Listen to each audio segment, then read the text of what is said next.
now, like, we have to be on such high alert, like, at all times, because that dog, like, hates Reggie. Like, every time we're even close to the door, she's barking. And they've, like, definitely, like, barked and growled at each other in the lobby.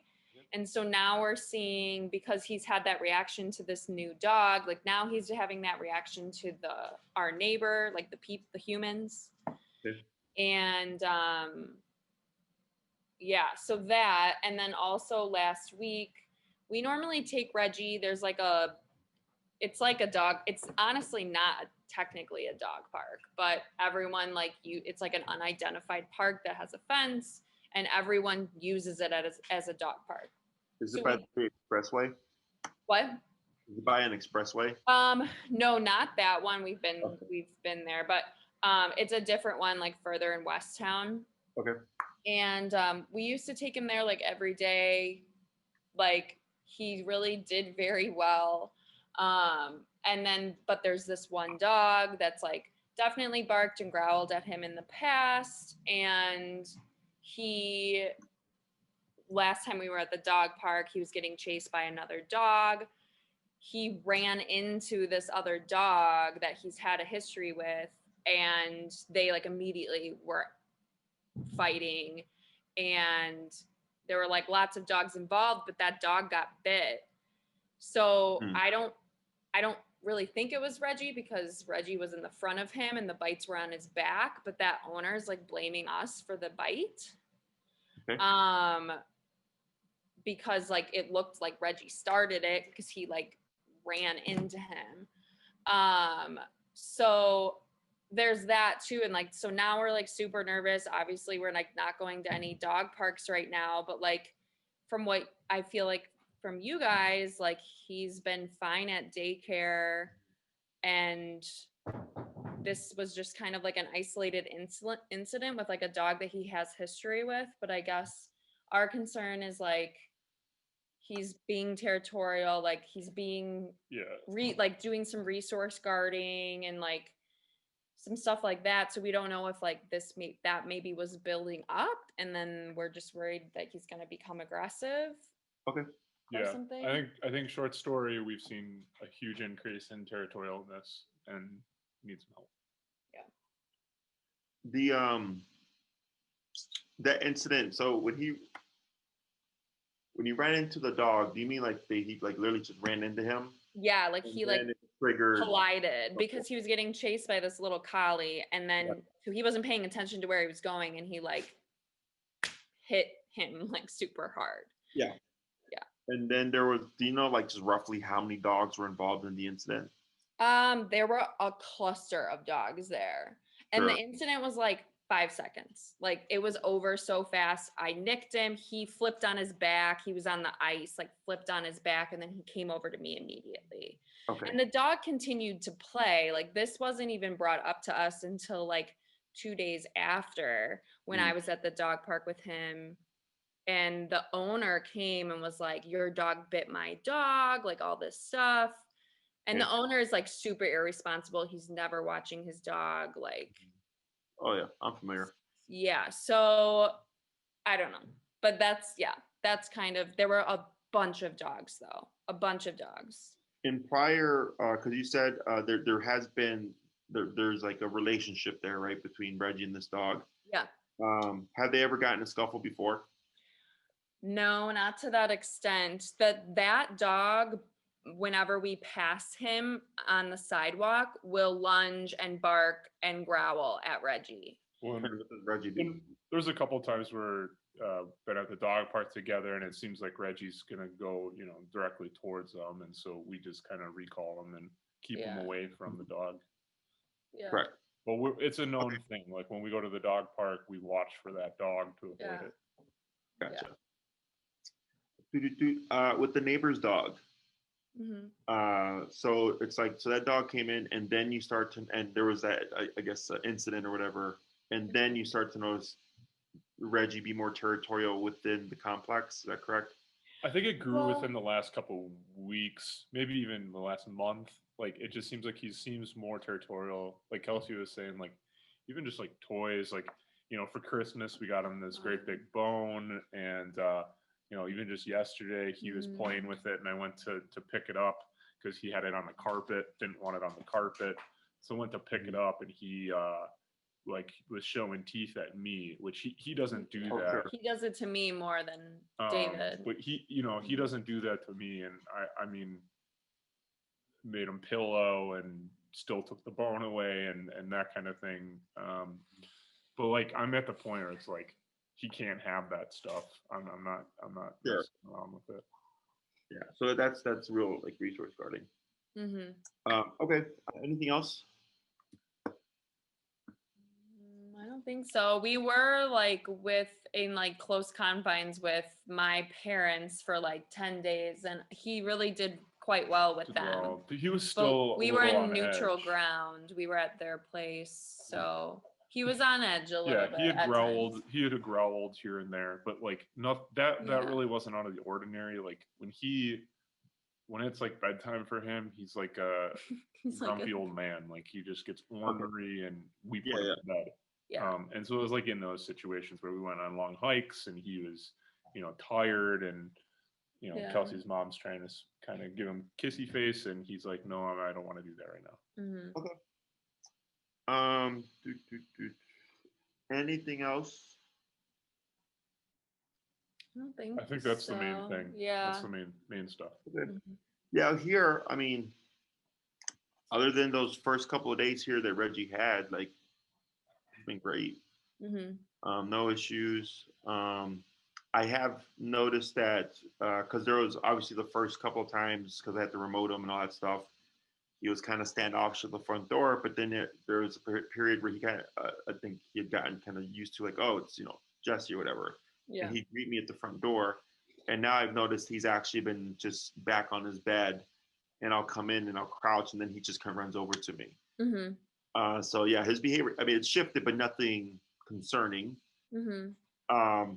No aggressive responses here. The other day, actually, I got on the elevator. I think the last time that I picked them up from you guys, I think somebody had like a plumber or somebody come in the morning, and the guy got on the elevator with me. He wants to say hi. There he is. Look at that guy. And completely fine. I think you also had like warned us about like a pit in the building that's like reactive, and that they were. Yeah. We've seen that dog, and Reggie's been like completely chill. He's more standoffish with there's two little bulldogs that he does not get along with the bulldog. I haven't seen those guys yet, but we haven't seen anything reactivity wise or aggression wise. So a big part of that is one, like, we're all trainers, or my trainer's been trained by me and all that stuff. He also got that 127 early on when he was being territorial towards Bob and Jerry. Then of course the conversation that him and I had. So like he like knows his place. Plus we're not his home. Yeah. So that's a part of it as well. And with him, with you being his family, you empower him and give him something to protect. So the change in behavior there also is just like kind of like not out the ordinary.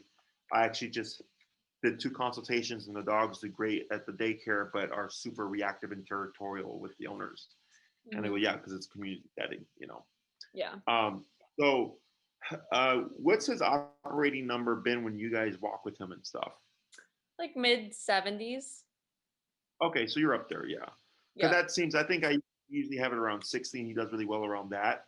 Yeah. So 70s sounds. We'll start mid 60s, and I feel like he kind of does the foraging a lot with the 60s, but then when you hit like mid 70s, like he will be like, okay, never mind, I'm not gonna like try to push your buttons type of thing. Sure. Right. And that's like, we could stick at 60, or we do 2 to 3 at 70, and then he respects it. Sure. When you get to that 70s, do you notice like a change? Just like, like he's so much better at that number. Yeah. Even behaviorally. What was that? Even behaviorally, like let's say like maybe he saw a dog that he didn't like. Like if you tap him at 75 earlier, like would you notice like, oh, he's like not even a problem there? I think if he sees a dog that he doesn't like and you did mid-70s, you wouldn't see much of a reaction. It depends on how close quarters they are. Like that's a huge thing for him. Sure. If he's like, because you've seen our lobby, it's not very wide where you get off at the elevator. If there's someone waiting, like we're supposed to like, wait by that garage door. If there's someone waiting there and Reggie has like 3 feet, he would need a way higher number than if they were like across the lobby from us. Gotcha. So it definitely is proximity. Yeah, because it's more of are we giving him like a warning, or is there he's reacting and we're reacting? Yeah. Sure. Okay. So what are your, I have an idea, but just so we're clear, like what are your goals? I guess it would be nice to like walk through the lobby without being like on edge every living second that he's gonna react to something.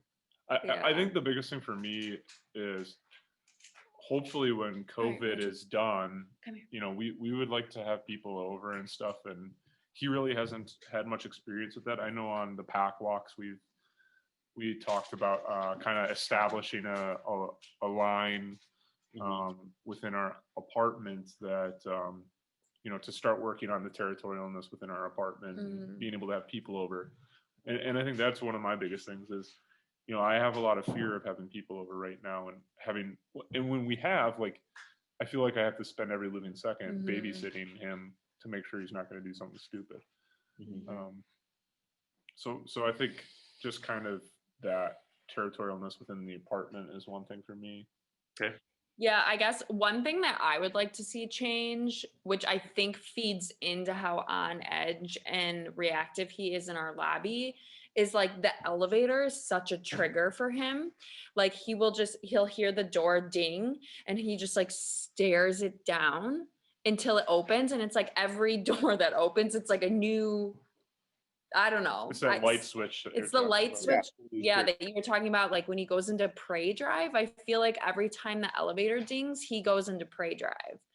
And so we've been like trying to practice like leave it, so he will look away or like something, but I can't find anything specific that's working to keep him from like being triggered by the elevator.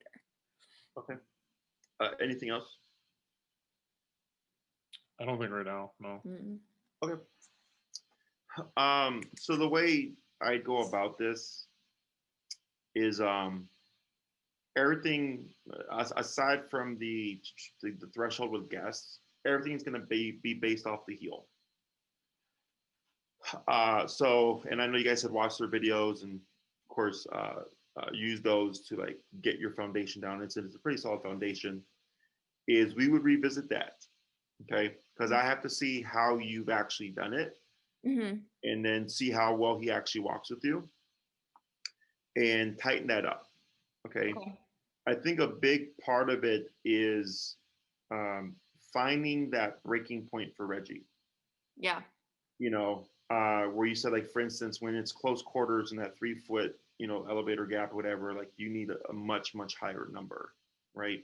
Which makes sense. And it's getting you to a point where you're not constantly having to go up and down on your collar. Okay. Where it's like we tend to have a resting range. Okay. And when we find that appropriate resting range, it's like if I'm walking with my dog and I go from an empty sidewalk to a setting where there's like 20 dogs walking past me, I don't have to touch the remote. I can just keep going. Right? That level of obedience where it goes, I can go from low to extremely high distraction or whatever, and the dog is consistent. Yeah. When we're going up and down a lot like that, it's you're essentially just stopping the behavior, but it's not like resonating to where it's sticking. Yeah. Right? Where it's like the next time I see a dog, I don't see that problem. Right. So I would first revisit to see what you've done. We'd make some adjustments. We'd adjust this number. Mm-hmm. The only thing is, so when we were talking about the collar and stuff, I don't know if you guys remember, I was like, technically Reggie qualifies for like the 2300, which is the one you got. And I was like, but I suggest you get the higher powered one. Yeah. This is where the higher powered one comes into play. Okay. Now we would still use the one you have, to see if it'll work. Okay. Because technically it's the one appropriate to his physical size, but what people don't account for is personality or stress or personality. Correct. Or just physical resiliency, because dogs bite each other. Right? So they're already physically tough. So if we find like you're at stupid levels, like 120 or something, and it's like always at that range, it leaves you just like 7 levels to play with, right? Right. Is I may consider, or you guys may want to consider upgrading that collar to the higher powered one. Because last I checked, it wasn't available, but maybe it is now after they discontinued it. They replaced it with a different model. We would provide you with that information. Okay. That sounds good. But I was able to shut down, that one day Reggie, but I think it was maxed out continuous, whatever. Yeah. But you really don't want to do 127 continuous in a close quarter or when the dog's immediately next to you, because then we get what's called the redirect. Yeah. Such a harsh correction that the dog has to release that discomfort somewhere, and they release through a bite. Right. Thing, which is okay. Okay. Yeah. So just keep that in mind. That should help address the lobby issue. Hello. And then the alertness that you're seeing. So I don't use cues like leave it for things like that. Okay. Because then you always have to say leave it. Yeah. Okay. So he can become alert until you say leave it. And you want him to assume not to become alert, period. Yeah. Right? Those are two very different things. Because for people, like, you can tell a child, like, don't eat this cookie, leave it alone. And leave it just means just don't touch it, right? And you can tell them, like, never touch a cookie when you look at it.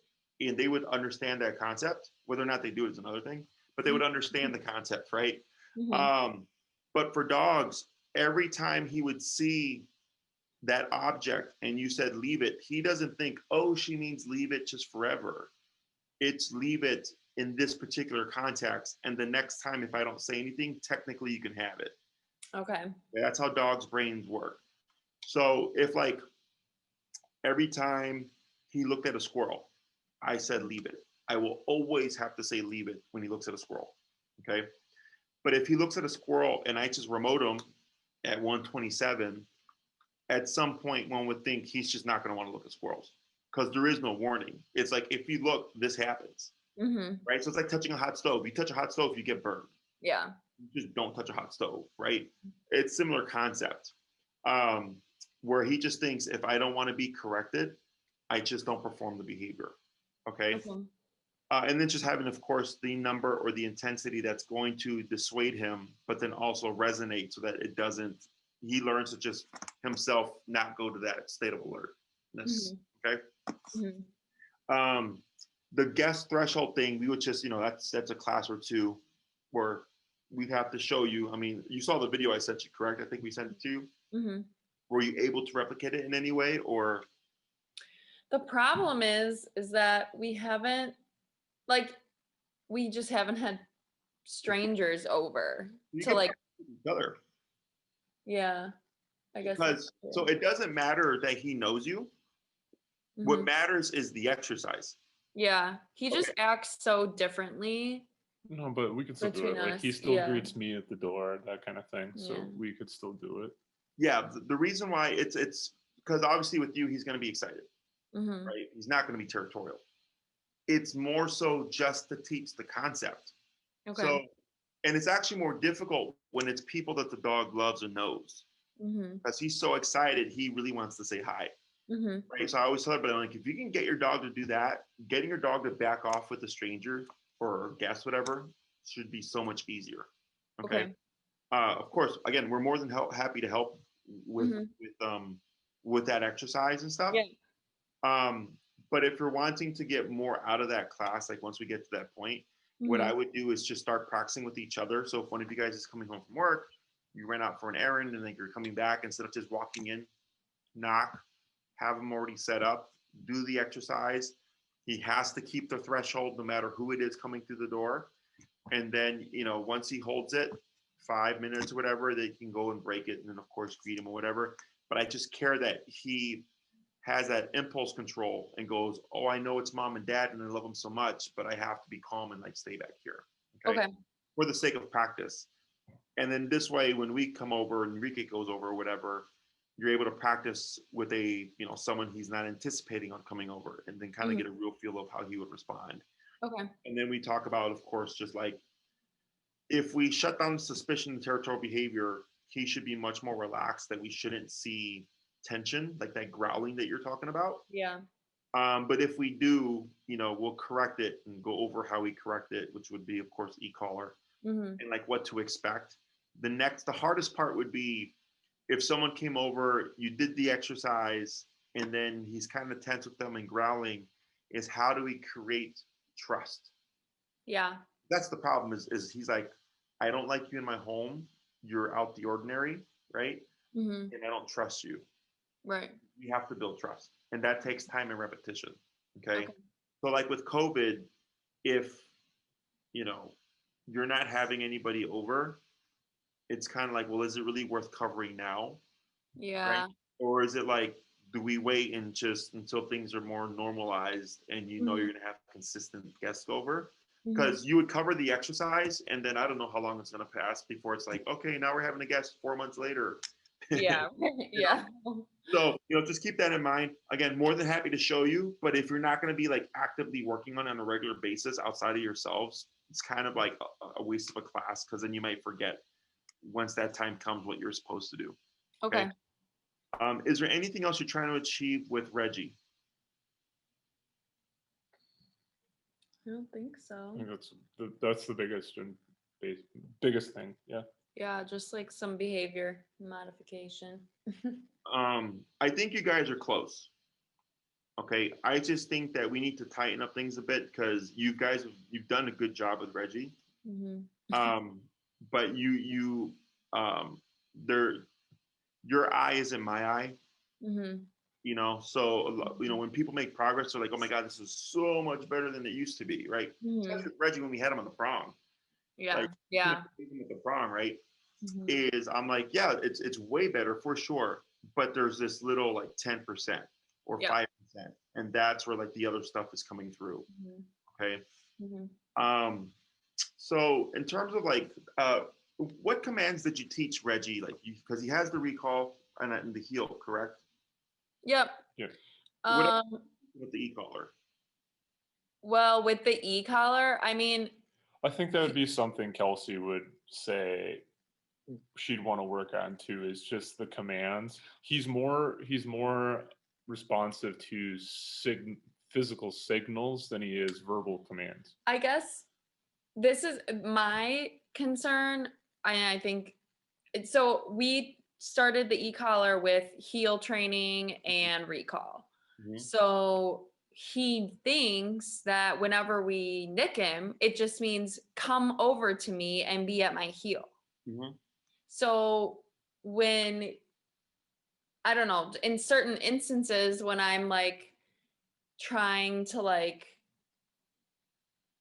have him go to his pillow and he's not going to his pillow, and we're on like a lower setting, and if I nick him, he'll keep coming over to me and being at my heel, and I'm like, well, that's not what I want. Like, I don't think he's necessarily understanding that a nick means listen to what I'm saying. I feel like he just thinks a nick means be at my owner's heel and be tame and timid. Sure. And, submissive.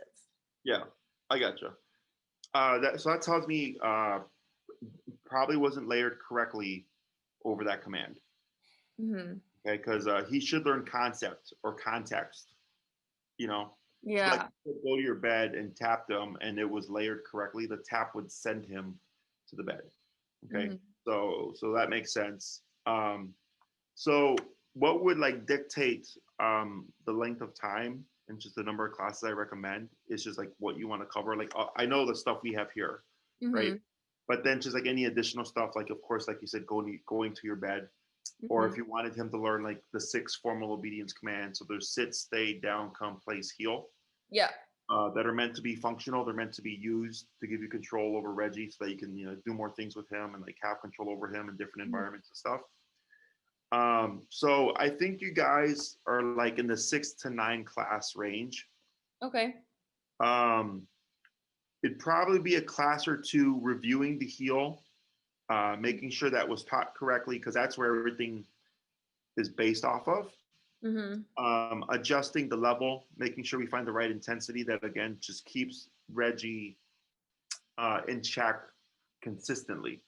Okay. Okay.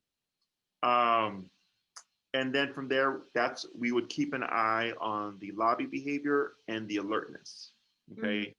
So like we do the first class, we make some adjustments, you go home, you practice for the week, you come back, and I'd say like, how was it in the lobby, and whatever. And you would, hopefully you say like, you know what, Jesse, we passed by all these normal triggers, and he's actually been super chill. That weird behavior with the neighbor's dog, like we're not even seeing that anymore, right? It's like, oh, good, Mhm. like those adjustments we made actually fixed those problems. Okay.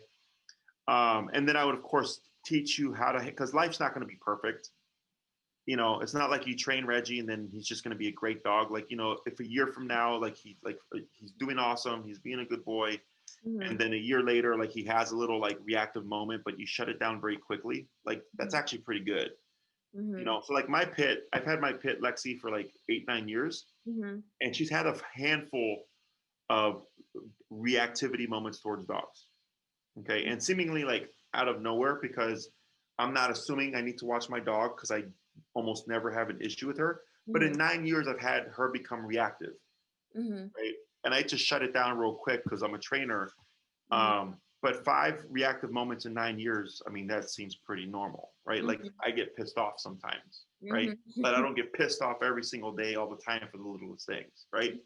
You're gonna get mad. It's just life. Things happen. Mhm. So that's what we would keep an eye on, right? Now, if it's like consistent, like tension and issues, something's wrong. Okay, there's something that I got to figure out to get that to stop. Okay, Okay. but the first class or two should, all that stuff from going outside your door to going from your place to outside the front door with the neighbor's dog and passing by the nemesis dog, whatever, and that 3 foot tightness cord or whatever, Mhm. all that stuff should go away. Okay, so that should be a class or two. Going over the place command, or the go to bed, typically just takes a class as well. Mhm. If you're looking to cover all the other commands, like the sit, the down, the stay, Yeah. whatever, those are essentially like a class apiece. So that's like another 3 classes. Now that puts us at about 5 to 6. Mhm. We have one for the door exercise, Mhm. and then a couple in there either to just clarify a few things in terms of the obedience, maybe that you're not understanding correctly, or maybe that Reggie's still having issues with, or Yeah. maybe a couple of classes just there in case we're still struggling with reactivity for whatever reason. Okay. Right? So, and then we can always save a class for the door stuff, so that in the future, if you're like, hey Jesse, we're ready for the door, Yeah. you already paid for it, we saved it, and then we go and we do that exercise.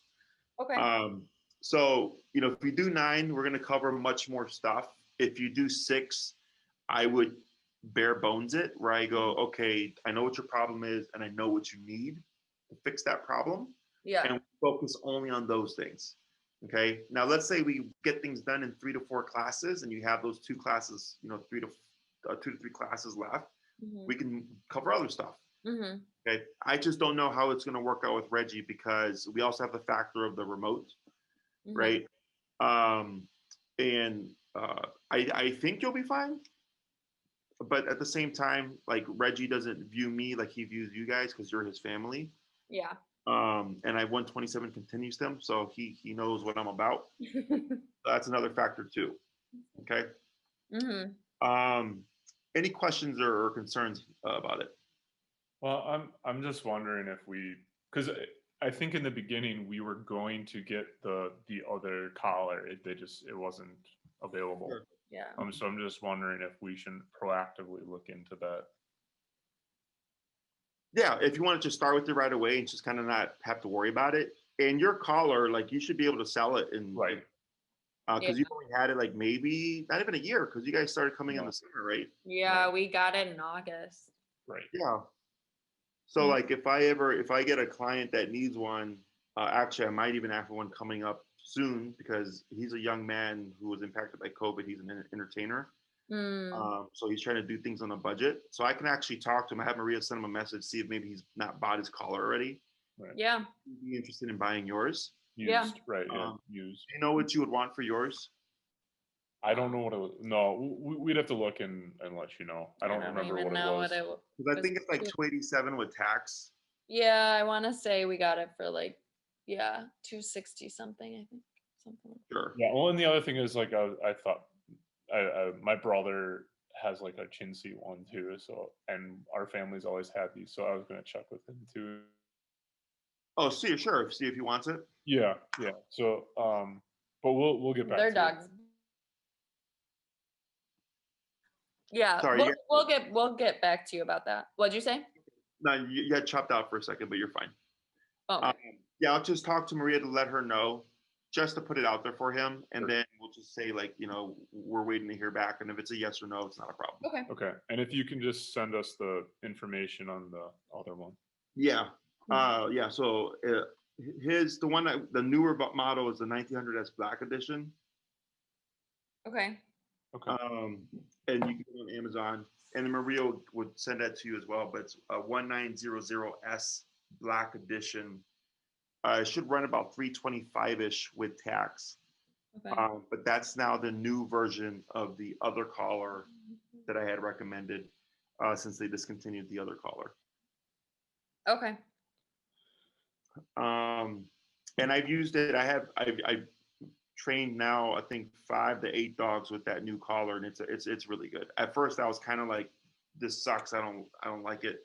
And I was being stubborn, but I've had some pretty sizable dogs trained on it. I got 2 Rotties. I got a dog that was like 95 pounds. Oh, I don't know if you saw her, was that older lady with the brindle dog. Oh, yeah. Times. Okay. But yes, her dog's on it, and it's doing well with her dog and stuff. So it's a good collar. Okay. Okay. Yeah. So then just pick and choose what you want to do, and then we have 2 options. We can either work at my facility, or we can do in home. If we do in home, the rate is higher because most of my clients train here now. So so me leaving the facility takes more time. There really shouldn't be an issue between what we cover here and going to the home space, because I'm certain that it's just clearing up a couple of things and then the levels. Okay. The door exercise thing, what I've been doing is sending Enrique. I'm not sure if you guys ever met Enrique. He's one of here. To do the in-home, and then I do the Zoom part of it. Okay. So I'm here on Zoom, and then he's there in person, and I coach you through everything, because now he's learning how to do the in-home stuff. Oh, gotcha. So it allows me to be lazy and work from my office, and he gets to learn all the in-home stuff. So it's a nice little kind of hybrid class. Okay. And that one doesn't come at any extra cost because he's learning. Okay. Any questions? No. I don't think so. Okay. Yeah. So just think about it, mull it over, figure out what you want to do with the collar and stuff. Let us know. No rush on that. And then Maria will reach out with pricing and everything, and then send you a contract form to fill out. And then we should be set to go. Okay, awesome. Well, thank you so much. You're welcome. And if anything pops up, you guys forgot to ask, to shoot us a message on Instagram or whatever, and we'll get back to you. Other than that, it was nice talking to you guys. And then I'm sure we'll see Reggie sometimes. We miss pack walks. Yeah, he should be there tomorrow. So yeah, he's in daycare tomorrow. So. Oh yeah, I think it's tomorrow and then Wednesday, right? Yeah, tomorrow and Wednesday. Yeah. All right. Springtime. Hopefully we start the pack again and stuff. Okay. Sounds good. Sounds good. Thank you. Thanks, guys. Thank you. Bye-bye. Bye. Bye.